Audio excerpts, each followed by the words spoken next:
The doctor looked at me from across his sterile metallic desk. He offered a small dismissive smile. He pushed my file aside, signaling the end of our conversation, the end of my concerns. That single, confident statement, delivered with the casual authority of his white coat, almost cost me my life. In that moment, I was just another patient with vague complaints, a file to be closed and forgotten. But my body was screaming a different story, a narrative of fear and confusion he refused to hear. The journey that followed pulled me into a terrifying abyss, where the medical system I trusted turned its back on me, leaving me to fight for my own survival against an invisible enemy. It began subtly, like a whisper in a crowded room. A strange tingling would dance across my fingertips, phantom numbness that came and went. I'd be typing an email at work, and suddenly my hands would feel like they belonged to someone else. Then came waves of dizziness, unexpected and disorienting.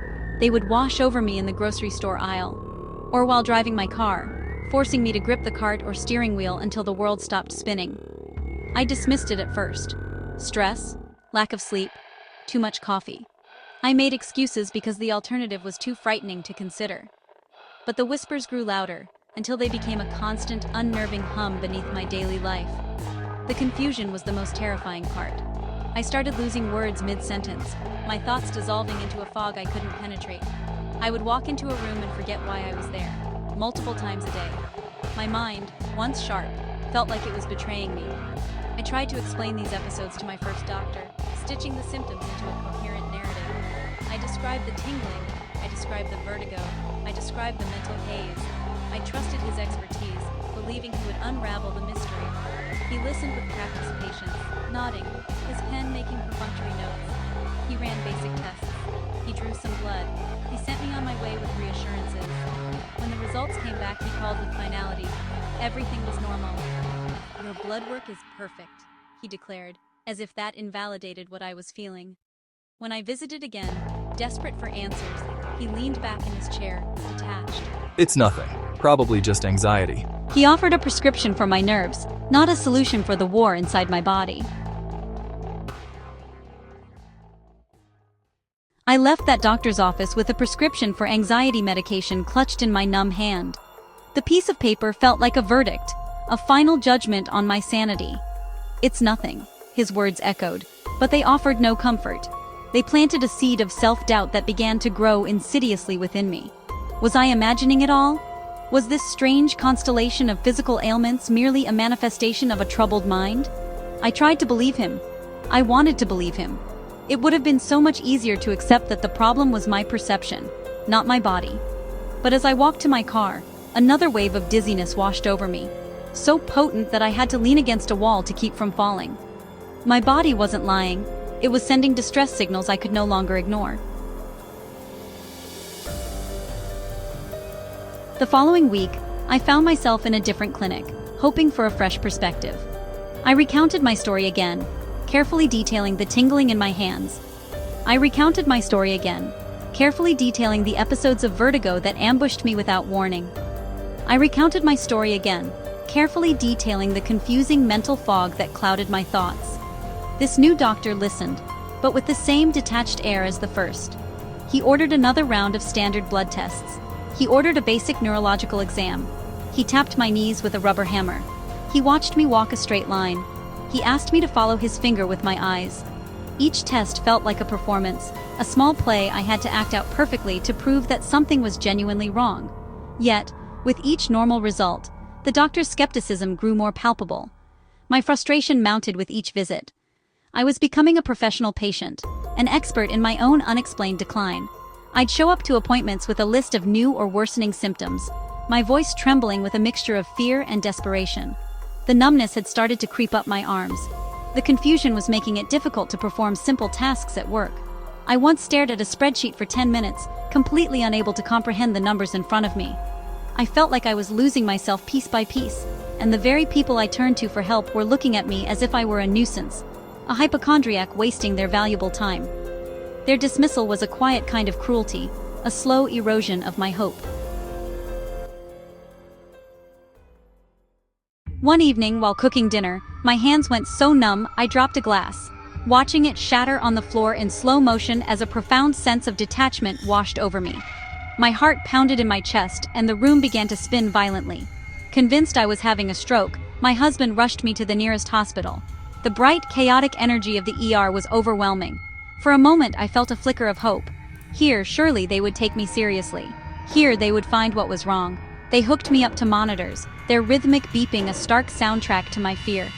They drew vials of blood, wheeled me into a CT scanner, and performed the same neurological checks I had come to know so well.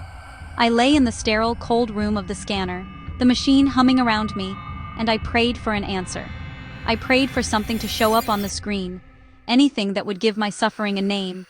I waited for hours in a curtained-off bay, listening to the sounds of other people's emergencies, feeling increasingly invisible.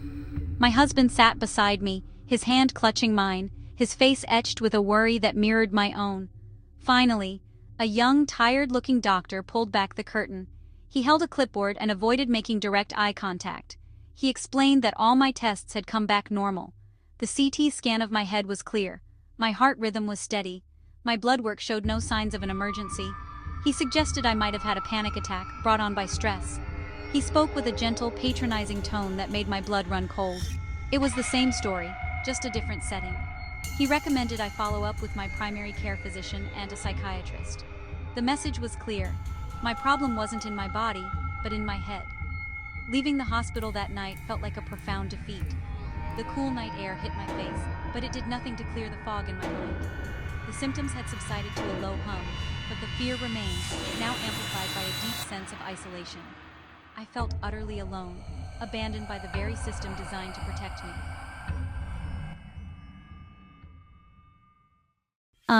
The breaking point arrived without ceremony, on an unremarkable Tuesday afternoon. I was in the kitchen, attempting the simple act of pouring myself a glass of water. My husband was in the living room with the kids, the faint sound of a cartoon a backdrop to our quiet, tense existence. I remember reaching for the pitcher, my hand trembling as it had for weeks. But this time was different. A sudden electric shock seemed to jolt through my entire body, starting at the base of my skull and radiating outwards. My vision fractured into 1,000 glittering shards. And the pitcher slipped from my grasp, shattering on the tile floor with a deafening crash that seemed to echo the breaking of my own body. My legs gave out completely. There was no stumbling, no fight for balance. One moment I was standing, and the next I was on the floor, my cheek pressed against the cold, wet tiles amidst the broken glass. I tried to push myself up, to call out to my husband, but my limbs were unresponsive, heavy and useless like sacks of sand. My voice was gone, trapped in my throat behind a wall of paralysis. I was conscious, a spectator to my own collapse, my mind screaming into a void as my body lay inert. My husband's footsteps thundered into the kitchen, his voice a sharp cry of my name. I saw his face loom over me, a blur of panic and disbelief. I tried to focus on his eyes, to communicate with my gaze the sheer terror I was feeling. The last thing I remember clearly is the look of pure terror on his face as he fumbled for his phone, his fingers shaking as he dialed 911. I could hear the sirens in the distance, a faint rising wail that grew closer and closer. It was the sound of my private, internal battle finally spilling out into the world. The fight for answers was over. The fight for my life had just begun. The arrival of the paramedics was a whirlwind of controlled chaos. They moved with an efficiency that was both terrifying and reassuring. I caught a fleeting glimpse of my children's faces, peeking from behind the living room door, their eyes wide with a fear no child should ever have to experience. The ambulance ride was a jolting, surreal experience. The siren's piercing wail was a constant scream, mirroring the silent one inside my head. Arriving at the emergency room was like being thrown into a storm. They wheeled me into a trauma bay. The initial doctors who had dismissed me were nowhere to be seen. These were new faces, ones that saw not a hypochondriac, but a critical emergency. I was adrift in a sea of beeping machines and hushed, urgent conversations. I remained in a strange state of semi-paralysis, trapped, a prisoner listening to the frantic search for the key to my own cage. On the third day, a new doctor walked into my room. He was older than the others, with a quiet, thoughtful demeanor. He introduced himself as Dr. Alistair Reed, a senior neurologist. He turned to my husband and said, "Tell me everything, from the very beginning. Don't leave anything out." My husband began to recount the saga, the first tingles, the dizziness, the dismissals, the normal test results that felt like accusations. "I believe you. he said, soft but firm. Those 3 words felt like a healing balm. Tears pricked at the corners of my eyes. He explained complex cases can get lost in emergency shuffle. He believed the answer wasn't a new test, but hidden in old ones. With renewed purpose, he said he'd personally review every scan and report. Dr. Reed spent hours in a darkened room, the glow of large monitors illuminating his focused expression. He had gathered all my previous scans, a digital history of my body's silent screams. He was looking for subtle changes, for minute differences that might have been dismissed as insignificant. He was a detective dusting for fingerprints at a crime scene where everyone else had declared there was no crime.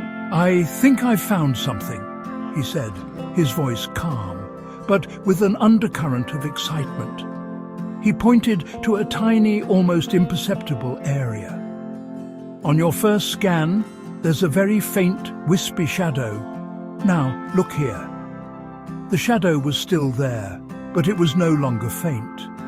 It had become slightly larger, more defined, a small but definite lesion. He explained that this lesion was the source of all my symptoms. My final collapse was the result of the lesion swelling, putting acute pressure on my brainstem. It wasn't anxiety. It wasn't in my head. It was real. The relief that washed over me was so profound it was almost painful.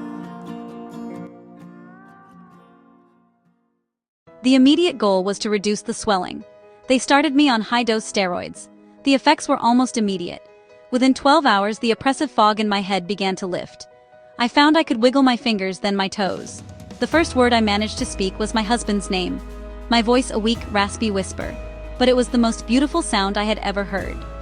The surgery was a success, but the road back to my old self was long and arduous. My world became a circuit of appointments: physical therapy, occupational therapy, speech therapy. But these moments of frustration were outnumbered by small, glorious victories. The first time I walked the length of the therapy room without holding on to the support bars. The first time I read a full bedtime story to my children without slurring a single word. Each milestone, no matter how small, was a celebration. One sunny afternoon, I walked out into our backyard. I felt the warmth of the sun on my face. I watched my children playing. In that moment, the terrifying journey felt like a distant nightmare. It was over. I was here. I was whole. My experience was a brutal education in the art of advocacy. The most important voice in any examination room is your own. You are the sole inhabitant of your body, the only one who truly feels its shifts and alarms. A diagnosis is not always a destination. It requires a willingness to look beyond the obvious, seek a second opinion, or even a third. That's not distrust. It's due diligence when your life is on the line. Today, my life is both wonderfully ordinary and profoundly new. The simple act of walking without fear, speaking without a frustrating search for words, waking from a dreamless sleep. These are daily miracles I no longer take for granted. We are not just moving on, we are moving forward, together, with a shared appreciation for the life we have reclaimed. Never, ever ignore your symptoms. Your body speaks a truth that deserves to be heard. Never stop asking questions. Your curiosity is your power. Never believe your life is worth only one opinion. Your persistence is what will ultimately save you. The fight was worth it. My life was worth it. And yours is too.